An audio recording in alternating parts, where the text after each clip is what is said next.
Is budget off-road suspension worth it? Let's find out. So in this video, I'm going to be going over my current budget suspension setup. I'll give you guys my take on it, and then Goose and I will try to answer the question whether or not budget off-road suspension is worth it. So let's get into it. All right, so in the front, I'm running the Bilstein 5100 shocks, and they're paired with the OME Old Man Emu 881 springs.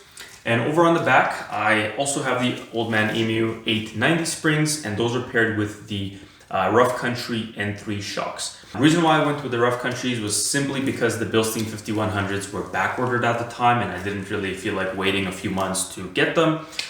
So I went with the Rough Countries. They're actually cheaper, and they've been perfectly fine. And with this setup, I'm getting between a 2 to 2.5 inch lift, which is perfect for what I use it for.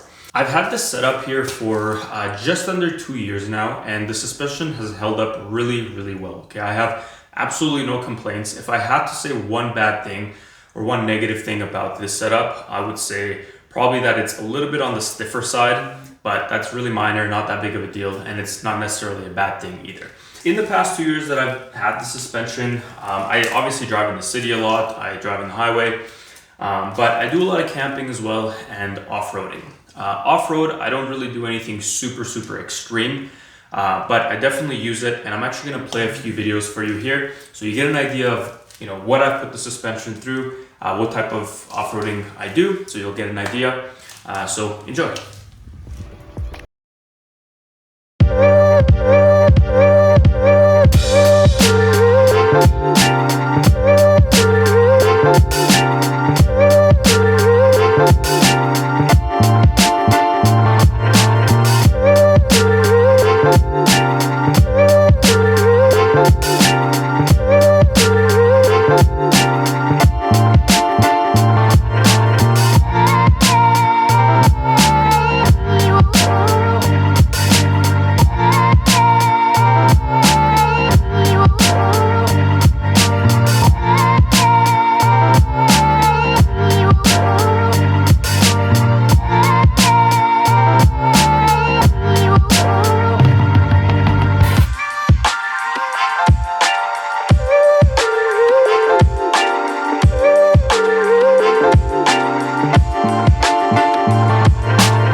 There you have it. Hopefully that gives you an idea of the type of off-roading that I've done while I've had the suspension set up. And as I mentioned, it's been nothing but amazing. Okay, it's been reliable, and I've had absolutely no issues with it at all.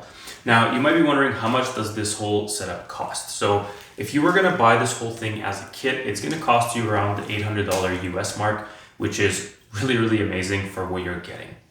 One thing I forgot to mention is that this setup actually gives you a really decent amount of wheel travel, especially in the back. You can really flex the suspension quite a bit, as you can see in these photos, so no complaints there.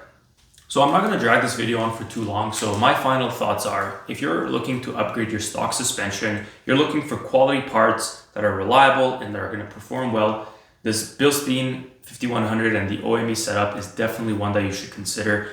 It's arguably the best bang for your buck that you're gonna get. At only $800 US, you really can't go wrong. So I'm gonna wrap up the video right here. If you enjoyed this video or found it helpful, give it a thumbs up, consider subscribing to the channel, and if you have any questions, leave them in the comments below. I'll see you very soon.